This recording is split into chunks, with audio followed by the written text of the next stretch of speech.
ഒരിക്കലും ലംഘിച്ചിട്ടില്ല. അവൻ എപ്പോഴും അവരിലേക്ക് തന്നെ നോക്കുകയാണ്. അവരിലേക്ക് നോക്കി തൃപ്തി അടയുകയാണ്. ഞാനുള്ള ഭാവത്തെ അവർ ഉയർത്തുകയാണ്. എന്നെ കഴിഞ്ഞ് വേറെ ആരുമില്ല എന്നുള്ള ചിന്തയാണ് അവരെ ഭരിക്കുന്നത്. നീ എന്റെ കൽപ്പനകളൊന്നും ലംഘിച്ചിട്ടില്ല എന്ന് പറയേണ്ടത് കൽപ്പന കൊടുത്ത ദൈവമാ പറയേണ്ടത്, അല്ലേ?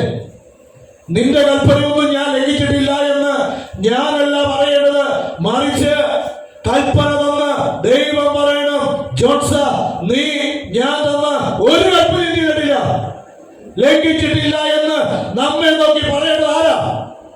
പറഞ്ഞേ, സ്വർഗത്തിലെ ദൈവമാണ്. അവിടെയാണ് പറയുന്നത്, ഞാൻ നിന്റെ കൽപ്പനകളൊന്നും ലംഘിച്ചിട്ടില്ല, എന്നിട്ടും നിന്റെ കൽപ്പന ഒരിക്കലും ലംഘിച്ചിട്ടില്ല. എന്നാൽ എന്റെ ചങ്ങാതികളുമായി ആനന്ദിക്കേണ്ടത് ഈ ഒരിക്കലും. അവൻ സ്വാർത്ഥനായ മനുഷ്യൻ.